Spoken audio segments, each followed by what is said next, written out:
Selamat pagi teman-teman kelas 5 di seluruh Nusantara. Senang sekali Kak Angga bisa belajar bersama kalian lagi.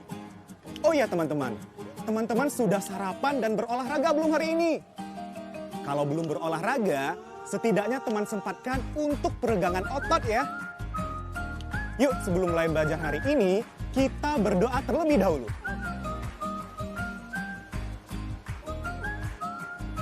Yuk kita mulai.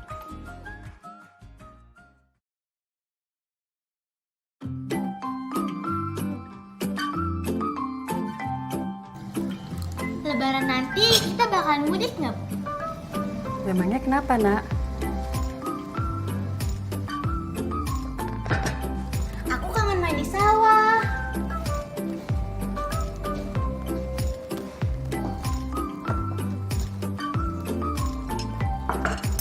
Sawah di kampung kakek luas banget ya, Bu? Iya, negara kita memang negara agraris, Nak. Tapi, Bu, negara kita kan juga negara kepulauan yang dikelilingi lautan yang sangat luas. Berarti negara kita negara maritim juga dong. Jadi bingung aku. Kira-kira Indonesia itu negara agraris atau maritim ya? Habis kita cuci piring, kita cari tahu sama-sama ya, Nak. Oke? Oke. Ayo membaca. Indonesia, negara agraris atau maritim. Indonesia merupakan negara kepulauan terbesar di dunia.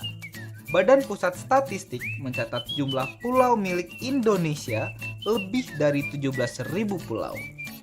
Luas total wilayah Indonesia sekitar 5,2 juta kilometer persegi.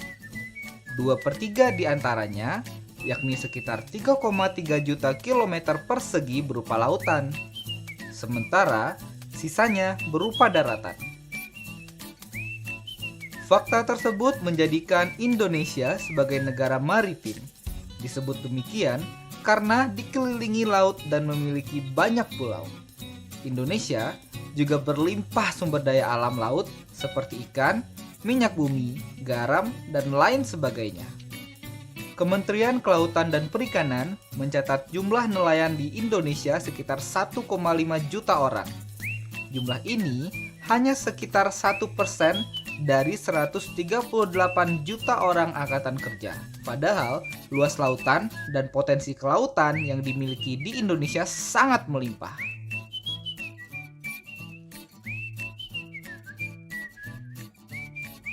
Jumlah nelayan yang sedikit berdampak pada hasil tangkapan ikan. Hasil tangkapan ikan yang dikumpulkan hanya sekitar 16 juta ton per tahun. Jumlah masyarakat Indonesia yang makan ikan juga sangat sedikit. Setiap keluarga di Indonesia hanya makan ikan sebanyak 5,6 kg per tahun. Akibatnya, pendapatan dari bidang kelautan hanya sekitar 3,7% dari total pendapatan negara. Indonesia juga dikenal sebagai negara agraris. Sebagian besar penduduk Indonesia bekerja sebagai petani atau bercocok tanam. Badan Pusat Statistik mencatat jumlah petani di Indonesia tahun ini sebanyak 38,3 juta orang. Jumlah tersebut mencapai 32% dari jumlah penduduk yang siap bekerja. Meskipun lebih besar dibanding jumlah nelayan, namun jumlah petani menurun dari tahun ke tahun. Sebelumnya, jumlah petani di Indonesia mencapai 55%. Penurunan terjadi karena penduduk yang siap bekerja beralih menjadi pekerja pabrik. Luas lahan sawah di Indonesia juga terus menurun dari tahun ke tahun. Kini, luas lahan sawah hanya sekitar 7,5 juta hektar atau sekitar 75.000 km persegi. Penurunan itu akibat perubahan fungsi lahan menjadi pabrik dan pemukiman penduduk. Jadi, menurut kamu, Indonesia itu negara agraris atau negara maritim?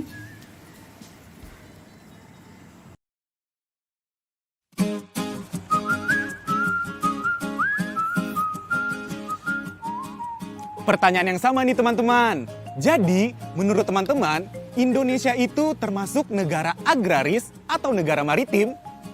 Tulis jawabannya di buku kerjamu ya.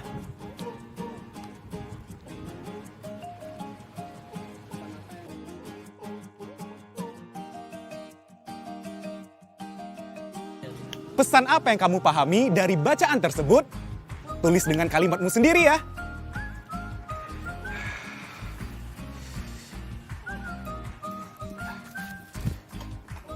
Oh iya teman-teman, kosakata baru apa yang kalian dapat dari bacaan tadi? Kita cek sama-sama ya. Kata baruku. Kepulauan. Kepulauan adalah gugusan beberapa pulau atau kumpulan pulau. Maritim. Maritim adalah berkenaan dengan laut atau berhubungan dengan pelayaran dan perdagangan laut. Agraris. Agraris adalah hal-hal mengenai pertanian, tanah pertanian, dan cara hidup petani. Hektar. Hektar adalah satuan ukuran luas sama dengan 10.000 meter persegi atau 10 ar. Daratan adalah tanah yang luas atau daya. Itu dia beberapa kosakata baru kita ya.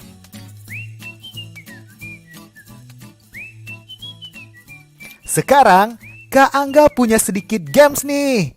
Ikutin ya. Ayo berlatih. Coba tuliskan huruf berikut menjadi kosakata yang tepat. Tuliskan jawabannya di buku kalian ya. Kata pertama, silahkan diutak-atik hurufnya ya teman-teman.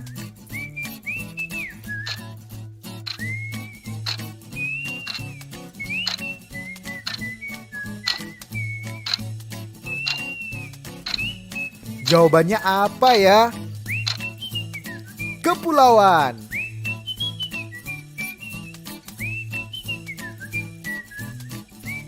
Kata kedua.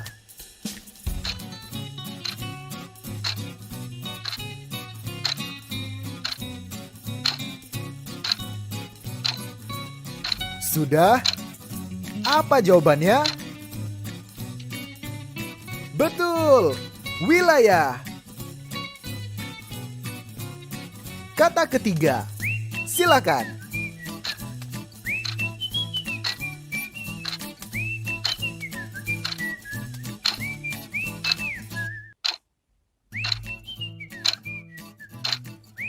Jawabannya betul, maritim. Kalau teman-teman nanti menemukan kosakata baru lagi di bacaan tadi, teman-teman boleh cari tahu maknanya di kamus ya.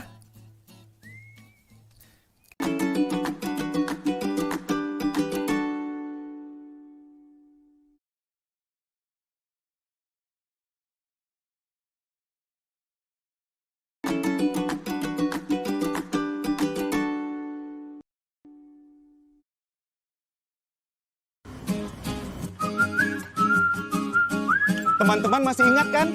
Kemarin kita belajar tentang kawasan rawan bencana bersama Mima dan Kak Rian. Berikut adalah kawasan rawan bencana atau KRB Gunung Berapi.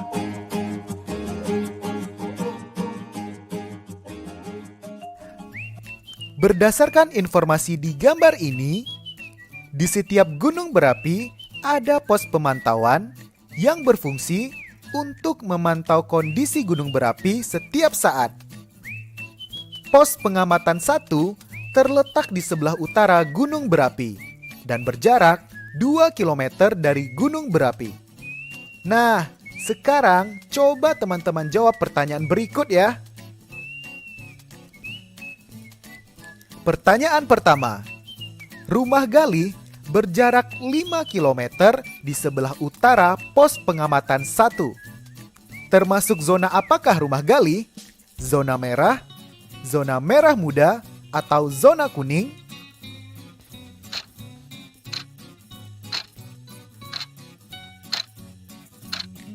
Ya, ada di KRB 1 atau zona kuning.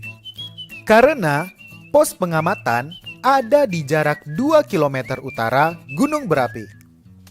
Jadi, rumah Galih berada di jarak 7 km di utara gunung berapi.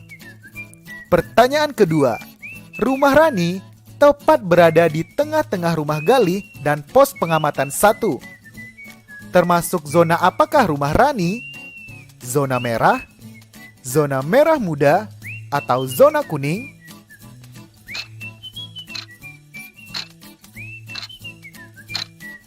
Rumah Rani berada di tengah rumah Galih dan pos pengamatan.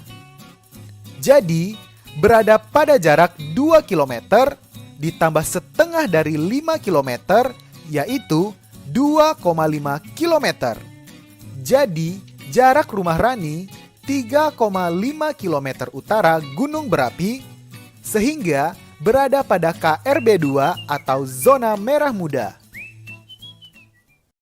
Ayo menyimak. Nanti kalau kita jadi pulang kampung, ibu akan ajak kamu ke waduk dekat tempat nenek. Kamu belum pernah kan? Waduk itu yang kayak danau ya, Bu? Kelihatannya sama, tapi yang beda itu cara pembentukannya.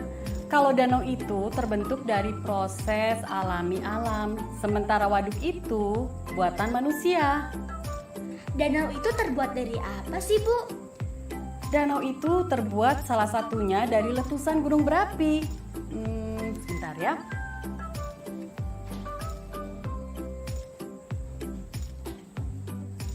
Nih, gunung ini yang ada di kampung nenek, dulunya gunung berapi. Sekarang sudah nggak aktif lagi. Oh, untung aja udah nggak aktif lagi. Kalau masih aktif, aku takut ke rumah nenek. Kamu bisa aja. Teman-teman, bisa nggak kalian memperkirakan luas danau di gambar ini? Cara paling mudah adalah dengan menggunakan pendekatan luas persegi panjang. Kita coba hitung sama-sama ya. Ini panjang dan lebar danau yang sudah diketahui. Panjang danau pada peta adalah 9 cm. Karena peta ini mempunyai skala 1:10.000, maka panjang danau sebenarnya adalah 9 dikalikan 10.000, sama dengan 90.000 cm, sama dengan 900 meter. Kemudian kita tahu bahwa lebar danau pada peta adalah 5 cm. Jadi, lebar danau sebenarnya adalah 5 dikalikan 10.000 sama dengan 50.000 cm. Sama dengan 500 meter. Barulah kita cari luasnya dengan cara menghitung panjang kali lebar. Jadi, kita kalikan 500 meter dikalikan 900 meter, sama dengan 450.000 meter persegi. Jadi, luas danau tersebut kira-kira 450.000 meter persegi. Ayo mencoba.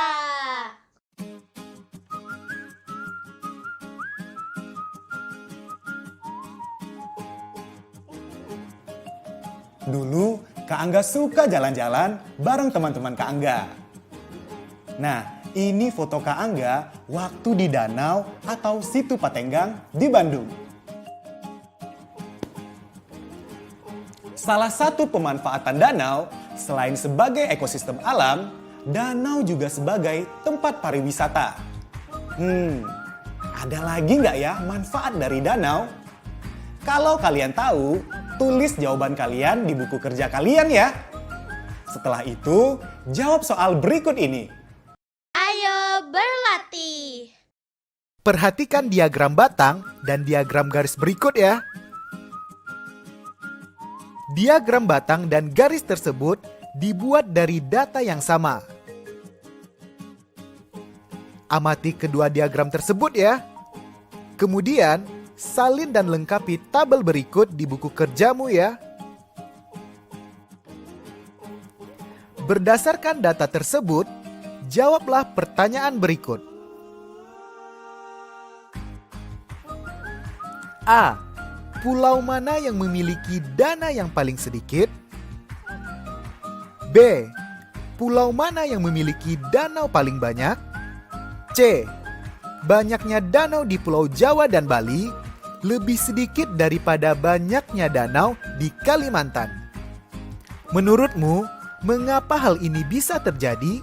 D. Berapakah selisih danau yang dimiliki Pulau Kalimantan dan Sulawesi? Silakan teman isi tabelnya, kemudian coba jawab dulu semua pertanyaannya ya. Nanti kita cek sama-sama.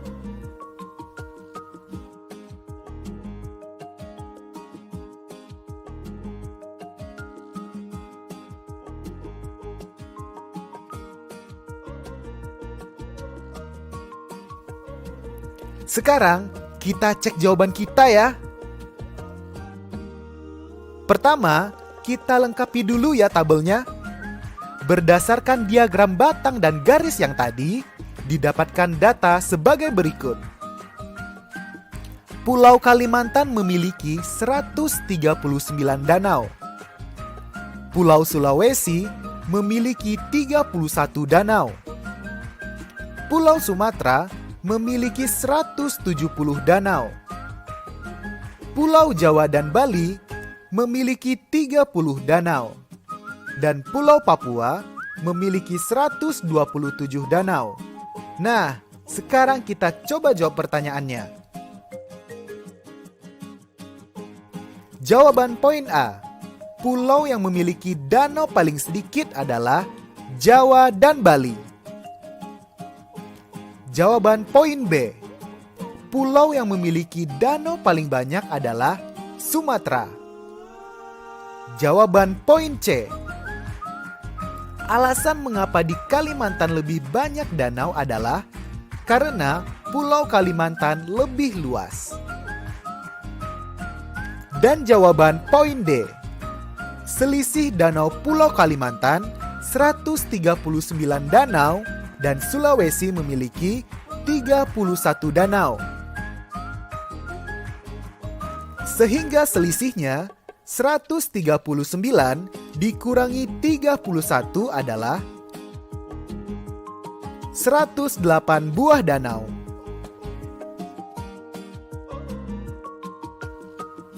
Gimana teman-teman? Apakah jawaban kalian benar semua? Kalau belum, jangan ragu untuk latihan lagi ya. Proyek kreatif minggu ini. Teman-teman, sekarang kita ke bagian yang paling menarik dari proyek kita, yaitu menciptakan erupsi gunung berapi. Caranya gimana ya? Ikuti Kak terus ya. Pertama-tama, kita masukkan 2 sendok soda kue ke dalam gunung berapi yang sudah kalian buat. Nah, ini dia fungsi dari botol bekas atau kaleng bekas yang ada di gunung berapi kalian. Selanjutnya, tambahkan 1 sendok deterjen. Deterjen ini berfungsi untuk membuat gunung berapi lebih berbusa. Ketiga, tambahkan pewarna merah. Terakhir, tambahkan sekitar 100 ml cuka dan lihat apa yang terjadi. Mencapai KRB keberapa ya lava dari Gunung Keangga? Zona merah, zona pink, atau zona kuning? Kalian coba di rumah ya. Setelah kalian mencoba, jangan lupa membuat laporan dalam bentuk karangan bebas, tetapi memuat unsur berikut ini. Pertama, apa hal yang paling sulit saat membuat maket gunung berapi dan lingkungannya? Kedua, apa hal yang paling kalian sukai saat membuat maket gunung berapi? Ketiga, apa hal baru yang kalian pelajari ketika membuat proyek ini? Keempat, apakah proyek kalian sesuai rencana? Kalau iya, mengapa? Kalau tidak, mengapa? Kelima, jika proyek kalian tidak sesuai rencana, kalian bisa menuliskan harapan dan rencana kalian berikutnya ya. Refleksi. Sekarang, waktunya mengingat lagi pelajaran kita hari ini. Apa yang bisa kalian simpulkan dari bacaan tentang Indonesia di awal pelajaran kita tadi? Lalu, kalian sudah tahu makna dari kosakata baru yang kita temukan di bacaan tersebut kan? Bagaimana dengan luas danau? Tahukah kalian cara menghitungnya? Dan terakhir, pastinya kalian makin jago membaca data pada diagram batang ya. Bukan cuma itu, tentu kalian juga sudah bisa melengkapi diagram garis yang belum sempurna kan? Nah, pesan Kak Angga, teruslah berlatih di rumah.